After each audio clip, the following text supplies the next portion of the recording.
Euronet Plus. E começando já pelos temas europeus, lembrar que tivemos o tão esperado discurso do Estado da União, de Ursula von der Leyen, muito marcado, claro, pela situação de guerra que se vive na Ucrânia e pelo contexto relacionado com a subida da inflação, com os problemas com a energia, etc.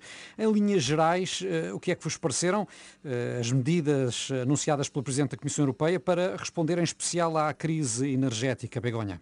Eu achei bem, sinceramente. Primeiro, eu gostei muito. Estou a gostar cada vez mais da Ursula von der Leyen, porque acho que está dia a dia a ganhar peso e a ganhar em liderança na Europa. Primeiro, começamos por como ela ia vestida, não é? Esse casaco amarelo, essa camisola azul, em honra ou em homenagem também à mulher do presidente da Ucrânia, que estava lá. Mas, além de tudo isto, perguntas pelo discurso. A mim parece-me que o discurso esteve muito bem, muito firme, e depois, para mim, o titular é Europa unida em torno a uma saída ou em matéria energética. Eu acho que estas medidas que anunciou são boas e podem ajudar também a ter menos, digamos, menos gastos energéticos. A ver, mas para mim isto do Banco Europeu de hidrogênio, não é? Parece-me uma ideia, como digo, ótima, mas para mim o problema, eu não percebo muito, não sou economista, nem percebo, nem trabalho no setor energético, para mim o mais difícil é depois impulsionar ou implementar isto nos diferentes países, não é? Em todos os países, mas a medida parece-me ótima. Bom, e uma proposta também concreta em que Ursula von der Leyen insistiu foi a de limitar os lucros das empresas do setor do petróleo, do gás e do carvão e as refinarias, etc., para evitar justamente que esses lucros extraordinários acabem por beneficiar apenas os acionistas das empresas, prejudicando os consumidores. O que está previsto é taxar os chamados lucros excessivos. No entanto, há diversos países, incluindo Portugal, que mostram reservas quanto a essa medida ou são mesmo frontalmente contra. Pergunto, Olivier, se esta medida poderá mesmo ter pernas para andar ou se, por exemplo, haverá o risco de ter consequências negativas, como alguns economistas apontam, como, por exemplo, o risco de algumas empresas se deslocalizarem e saírem da Europa. Sim, eu vi, eu tenho muitas reservas sobre esta medida. Aliás, eu vi esta semana, ontem, uma reportagem do Jornal de Negócios, onde vários fiscalistas portugueses foram entrevistados e diziam que, primeiro, cuidado, porque o imposto temporário normalmente fica sempre. Esta questão do imposto temporário é uma tanga. Desculpe ser direto assim, mas é uma tanga. Além disso, temos que sempre ver quais são as consequências, porque às vezes as pessoas acham que uma empresa é apenas um nome, que é apenas um ou dois homens riquíssimos e tudo isso, não é? Mas há trabalhadores por trás das empresas. Que consequências também para os ordenados? Agora, uma reflexão tem que ser feita. Em Portugal, por exemplo, já existe. Desde os tempos da Troika, mais ou menos, mas existe uma contribuição especial no setor energético. Então vamos fazer mais uma taxa, além disso, porque ela existe, não são todos os países que têm este sistema como há em Portugal, mas além disso, o mais importante é haver consequências concretas para o consumidor. Vou dar um exemplo, a empresa francesa Total fez lucros que nunca mais acabam, mas quando a própria Total, desce de 20 cêntimos por litro o preço da gasolina, isto lá está uma medida concreta que não passa através de uma taxa. Ou seja, há o sentido de responsabilidade de uma empresa, não é? Falando, dialogando com tudo isso, me parece uma medida mais eficaz do que a implantação de uma taxa. E só para terminar, em relação a isto, uma medida que tomou o governo francês, que é a descida do IRC, por exemplo, do 33 para 25, se não me engano, foi a medida que resultou. Resulta porque às vezes não é colocar mais imposto numa empresa que tu vais ter mais dinheiro para o Estado. Às vezes também pode ser o contrário. Portanto, embora nem todos os países estejam em condições de apresentar margem financeira suficiente para suportar o custo dessas medidas, porque também são medidas de ajuda aos consumidores, sem taxar as empresas com custos elevadíssimos. Mas, por exemplo, o que se está a facer en España, eu, cando estaba a preparar o programa, vi o que se está a facer en España e o que se anunciou en España nos últimos meses, non é? E entón, máis do que medidas globais, digamos, de limitar o preço da enerxía, non é? O que se faz en España, e a mí pareceme bastante interesante, axudas tamén ás diferentes empresas, non é? Un pacote importante de axudas. Desde marzo o goberno español puse en marcha e xa está totalmente activado un pacote de axudas ás empresas, precisamente para as despesas Também energéticas. tivemos cá ontem o anúncio de apoio às empresas portuguesas, que já iremos falar mais adiante. Mas no caso de España é desde marzo, é dizer, diferentes pacotes de axudas. Mas, alén de todo iso, as diferentes comunidades autónomas españolas toman as medidas pertinentes. E até, isto é interesante tamén, até as cámaras municipais, é dizer, cámaras municipais, como é o caso, por exemplo, de Alicante, que eu estaba a ver, que anunciou, por exemplo, axudas para o pequeno comercio, para as pymes, para as pequenas e meias empresas, non é? Então é interesante ver cada comunidade as necesidades que ten para depois axudar non tanto limitar o preço, como axudas para poder paliar os efeitos da crise. Até porque cada empresa terá necessidades diferentes, quer pela dimensão, pelo setor da atividade, tudo mais. E assim evitamos o que estabas a perguntar e o que estaba a comentar Olivier tamén, que a fuga, digamos, de empresas a outros países fora da União Europeia. Sim, voltando aqui ao discurso sobre o Estado da União, Ursula von der Leyen reafirmou com bastante firmeza o apoio à Ucrânia e a condenação à Rússia. Isto numa altura em que os ucranianos garantem estar a ganhar terreno às forças russas. Virando aqui um pouco a agulha aqui nos nossos comentários, Olivier, estaremos realmente numa fase de viragem da guerra? Acreditas nisso? Acredito plenamente nisso. O tal argumento que era completamente loucos das pessoas que de uma certa forma desculpavam sempre a Rússia, porque uma coisa, nem falo da questão dos apoiantes, estou a falar das pessoas, e há cada vez mais pessoas que infelizmente quase desculpam isso tudo, fazendo dizer que a culpa é sempre dos Estados Unidos, tudo isso, falo destas pessoas.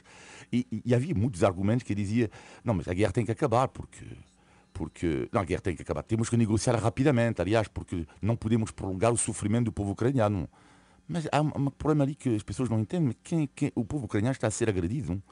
E, portanto, o povo ucraniano não quer baixar os braços. Não quer e não vai. E o que estou a sentir aqui, que é, claro, de uma certa forma, isto legitima quase a ajuda ocidental. Muitas vezes dizíamos que os armas ocidentais não servem para nada. E lá estamos a ver um pouco que esta política, cada vez mais criticada dentro da própria Europa, por algumas pessoas, está a ter resultados. Aliás, tivemos declarações nas últimas horas muito curiosas do Papa Francisco, questionado sobre essa questão de se entregarem armas à Ucrânia. Ele afirmou que é legítimo, do ponto de vista ético, armar um país para se defender. Não, sobretudo um país que foi totalmente invadido e ficou como a Ucrânia de um dia para outro, todo o que vivemos em direto, porque agora o que acontece é que nós podemos viver en directo as coisas, non é? E como nos enviamos, cada país envía xornalistas aos países, é dizer, neste caso non pode haber xornalistas na Rusia, porque saíran a maioría, mas na Ucrania sí, de diferentes países, temos información de todo lado e de todas as fontes, portanto, sim, pode ser... Pese sempre aquele desconto que temos de dar à informação e à contra-informação. Pois por iso podemos ver de diferentes países, de contraponto, mas é legítimo, claro que é legítimo, que é o que vamos facer? E depois eu acho moito interesante neste discurso do Estado da Nación, estamos a falar da Ursula von der Leyen, ela foi moito firme, mas mesmo moito firme na defensa da Ucrania, e no mesmo día non, un día e o día a seguir, primeiro o discurso do Estado da Nación, mas o día a seguir ela foi, ontem ela esteve. Em Kiev. Em Kiev. E depois, com o mesmo ímpeto, com o mesmo discurso, e depois a insistir na amizade, amigos para sempre, na unidade da Europa em torno à Ucrânia e também na ajuda da União Europeia à Ucrânia. Então, isto é muito importante, além dos avanços, dos próprios avanços que falávamos há um momentinho, da Ucrânia a nível bélico, não é? De conquista de territórios. E mais uma vez estamos a descobrir tumbas, moitos mortos e a testemunhar tamén a masacre que está a ser feita também pela Rússia. Mas agora o receio que eu tenho para a resposta perante esta fase de dificuldade dos russos, qual vai ser a resposta deles? Já estamos a ver que eles estão a bombardear em grande. E que resposta? Porque é terrível o que está a acontecer entre dois povos. Aliás, há um livro que tenho que comprar, que é um livro de um escritor cujo não me esqueci, não sou capaz de dizer. Ou tenho na ponta da língua, como se diz em espanhol. Porque esqueci-me. Mas só lembro o que ele explica no livro, e se li a apresentação do livro dele, ele dizia, vocês vão pensar que afinal os russos e os ucranianos é um pouco numa família. Temos a mesma cultura, a mesma educação, por assim dizer, e de repente não há nada pior que um irmão mais jovem que quer sair da família. Quer sair da família e é isso que está a acontecer. E então, mas o irmão mais velho tem uma reação terrível, sente-se traído de uma certa forma. E os russos é um pouco isso que eles estão a sentir neste momento, porque não há nada pior na vida do conflito familiar. Sabemos, já vivemos todas algumas situações nas nossas famílias, não é? Não com esta gravidade, mas sabemos que dentro de uma própria família, porque está a mexer com o nosso sangue, está a mexer com a nossa educação, a nossa cultura, não há nada pior. E um pouco isso que ele quer dizer no seu livro, é que os tais irmãos tornaram-se inimigos, de uma certa forma. E cuidado com a brutalidade desta desligação. Sim, porque estão muito vinculados familiarmente, mas para mim há outro tema importante, porque ontem, precisamente, reuniram-se, não é? Em vivo e em direto, não via online ni digitalmente, o Putin e o líder chinês Xi Jinping, não é? Então, viram-se, olharam-se um ao outro, não é? Tiveram uma reunião a mais alto nível. E eu estava com muito receio porque, claro, a China, se a China avançar com a ajuda e com o apoio explícito e implícito já mais ou menos tinha, mas explícito também, a Rússia, podemos ter um problema muito, muito grande a nível global. A China continua a dar uma no cravo, outra na ferradura, como claro, por isso eu fiquei mais calma depois da reunião, porque tudo faz entrever que a China não está disposta a avançar abertamente. Então, é um apoio assim virado de lado, não é? Portanto, a estratégia da China é tão inacreditável, que é tão visível, tão lisível, tão transparente, neste caso. Há quem diga, falta de... Não, é transparente, que é como é que se diz? Os inimigos dos meus inimigos são os meus amigos. É exatamente isso. A China e a Rússia têm um inimigo em comum, que é a questão dos Estados Unidos. E o que é engraçado é que estou a ver que eles estão a criar um mundo à parte. Isto é, cuidado, uma nova ordem mundial. Uma nova ordem, quer uma nova ordem, e não é descartar que haja uma mundialização diferente, mas uma mundialização que eu diria chamar entre amigos. Que é, portanto, uma mundialização entre eles, outros países deste bloco, entre amigos, e a mundialização que vai continuar, como é evidente, no nosso mundo. Sem esquecer que a China precisa dos amigos comerciais do Ocidente, apesar de tudo. Isso é. Bom, mas outro tema a marcar esta semana foi a viragem política na Suécia. As eleições deram maioria ao Bloco de Direita e é provável mesmo que o partido extremista e anti-imigração democratas suecos possa vir a entrar no governo. É uma novidade. Em Itália também tudo aponta para a vitória da extrema-direita nas eleições do final deste mês. Estaremos aqui a assistir a uma tendência crescente na Europa, Olivier. É evidente porque, de uma certa forma, a geringonça era feita à esquerda, não é de agora. Agora, a novidade, porque a geringonça existe em Portugal, com a esquerda, mas a novidade na Europa é esta geringonça, já tinha existido em alguns países, mas agora estamos em uma tendência entre a direita tradicional e a extrema-direita. E de facto, em Espanha, por exemplo, é interessante, porque o Partido Popular, bom, isto é uma opção do Partido PP, não é? Mas que claramente fecha os olhos, não é? Portanto, a partir do momento que tu aceitas governar no Parlamento de Castilla e León com o Partido de extrema-direita, é uma viragem claríssima, não é? Agora, a grande questão é saber se um eleitor do PP em Espanha, ou por exemplo um eleitor na Itália, considera este tipo de partidos que é normal fazer uma aliança. Ou seja, até que ponto tu vais trair a tua ideologia a dizer, ok, eu não quero da esquerda no poder, e para a esquerda não atingir o poder sou capaz de fazer uma coligação ou um acordo com a extrema-direita. E cada vez mais está a acontecer. E sobretudo, a sensação que tem, e o Vox vai fazer, ter certeza, um grande resultado em Espanha, o Chega vai crescer na Itália. Porquê? Porque, além da questão, é que é algo que ainda não experimentaram ultimamente. Na Itália experimentaram o Renzi, experimentaram o Beppe Grillo, o Movimento 5 Estrelas, experimentaram Salvini. E depois, o que é que falta experimentar? Meloni. Na Espanha vai ser igual. O que é que falta experimentar? Mas sobretudo porque estamos nun momento onde as maiorías absolutas non abundan, non é?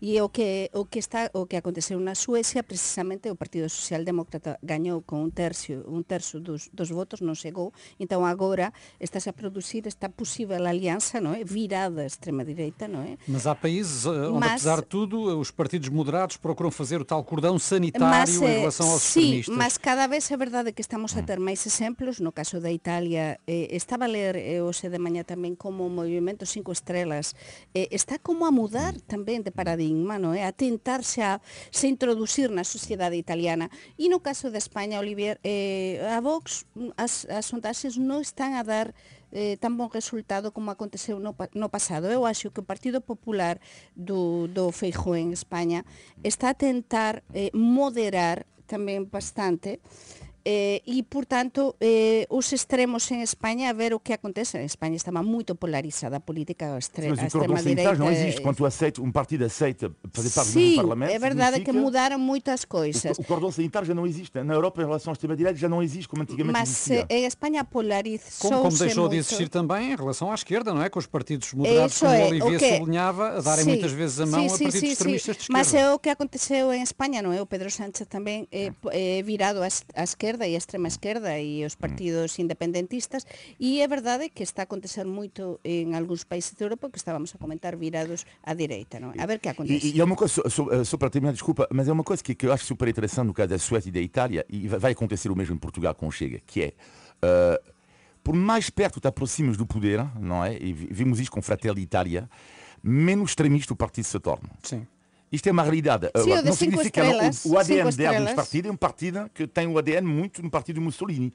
O seu ADN, e aliás há muitos militantes ainda que têm saudade deste tempo. Mas o discurso do partido, aproximando-se do poder, vai ser um pouco mais soft, um pouco como Le Pen, não é? Esta ideia de ela é mais apresentável do que o pai, por assim dizer, não é?